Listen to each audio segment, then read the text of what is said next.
Hey there, Money Loop family. Don't forget to subscribe for smarter financial success. Let's dive into today's money strategy. Why you're still not a $60 per hour freelancer. You've got the skills. You've got the experience. You're delivering incredible work for your clients, and they're thrilled.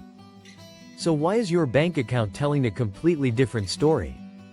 Why are you still looking at your hourly rate and feeling that pit in your stomach, knowing it doesn't reflect the effort, the expertise, and the late nights you're putting in? Let's just be real. The reason you're not a $60 an hour freelancer yet has almost nothing to do with your talent. It has everything to do with your strategy and your mindset. You're being held back by a handful of invisible scripts and critical mistakes that are keeping you overworked and underpaid. Today, I'm breaking down the exact mistakes that are keeping your rate stuck. We're not talking about fluffy theory here.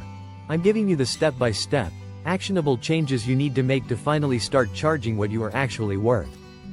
We are going to fix this, starting right now. The single biggest thing holding talented freelancers back is this belief that they need to wait for some sign from the universe to raise their rates. You're waiting for a client to just offer you more money. You're waiting to get one more certification. You're waiting until you feel like a real expert.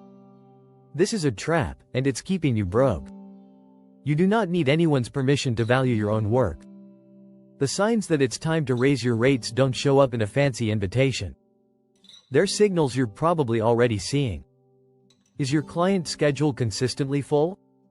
Are you turning away work because you just don't have the hours?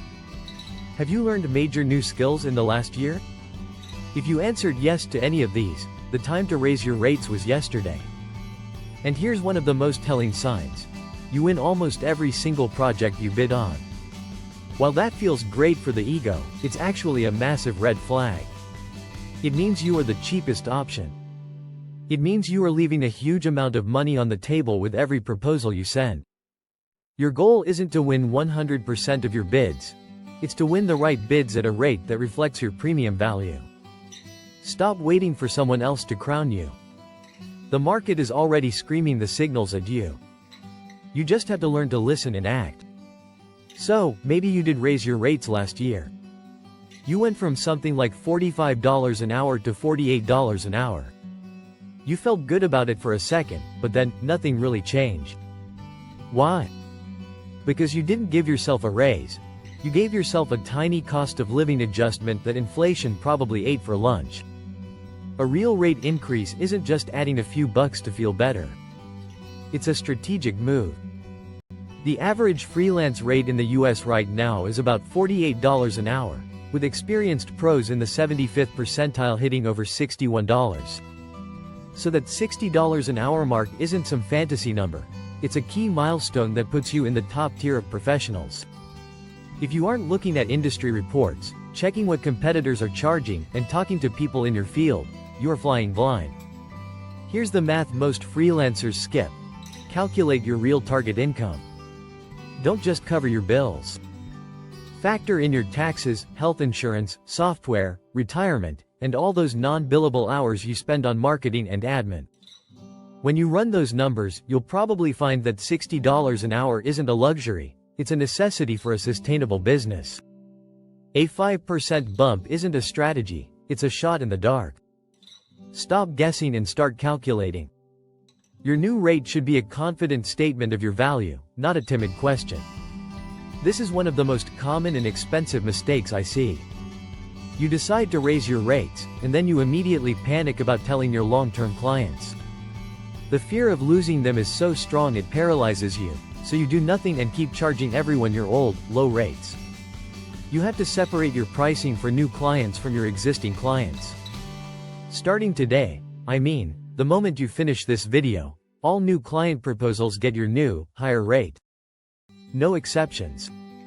They don't know your old rates. Their first impression of your value is the price you put in front of them. If you want to be a $60 an hour freelancer, you start by quoting $60 to the very next person who contacts you. It is that simple. For your existing clients, you play it smart and respectful. Give them a heads up, usually 30 to 60 days, before the new rate kicks in. This isn't just polite, It lets them adjust their budgets and shows you value the relationship. For your absolute best clients, the ones you love working with, you can even offer a loyalty rate, a small discount off your new public price, as a thank you. This frames the increase not as a punishment, but as the natural evolution of your business, and it rewards the people who've been with you.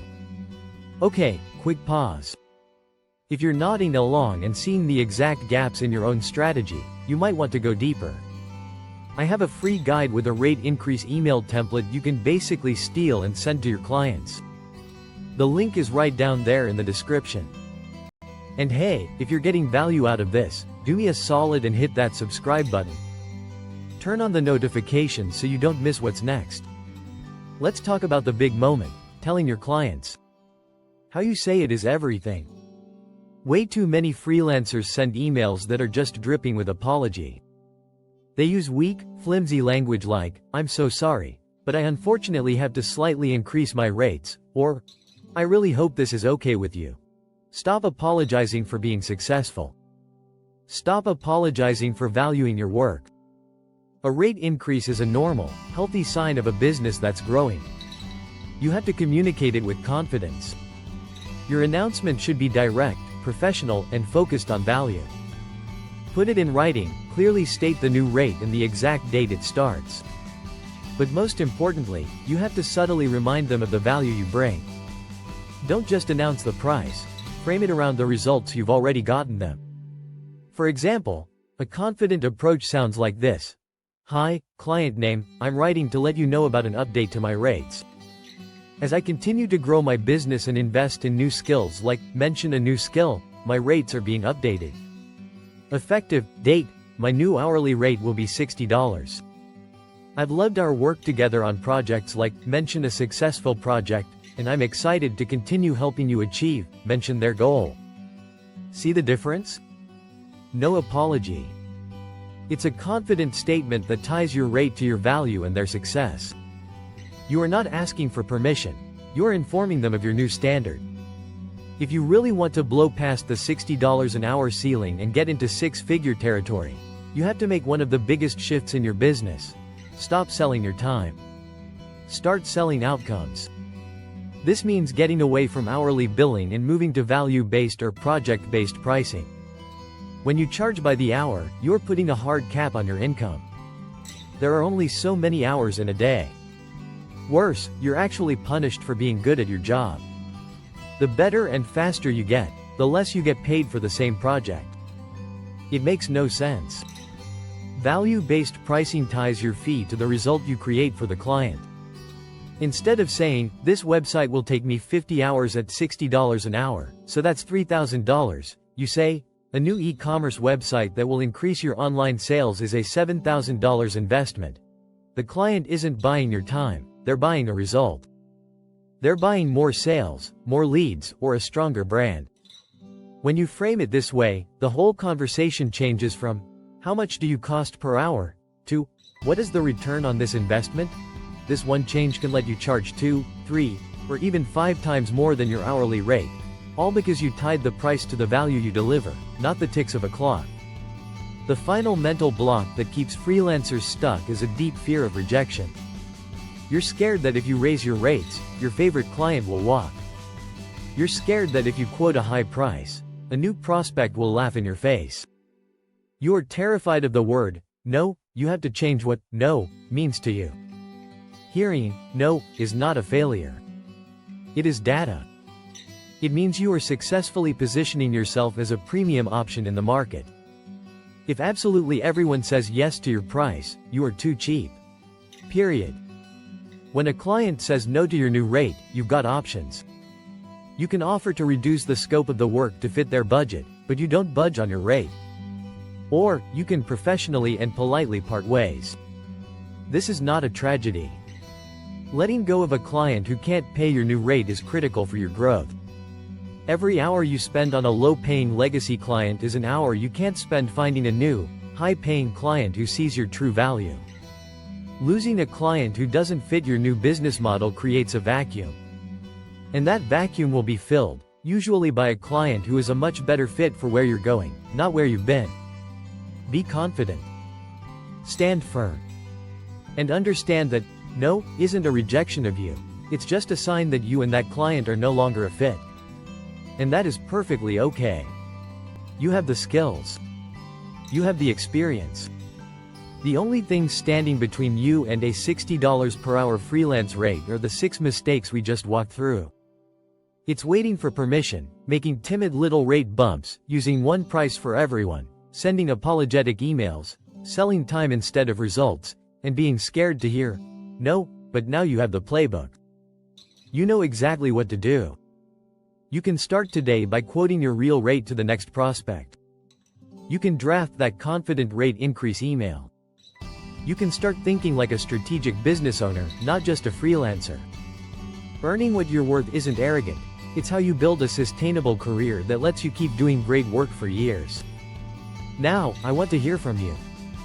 What's the biggest pricing mistake you've ever made on your freelance journey, and what did you learn from it? Drop it in the comments below. Your story could be the one thing someone else needs to read today. And don't forget to grab that free rate increase email template in the description. It's a simple copy and paste tool to help you make that first move. Thanks for watching Money Loop. If you found this helpful, like the video, leave a comment, and subscribe for weekly AI-powered money tips. Thumbs up, like, speech balloon, comments, bell, subscriptions.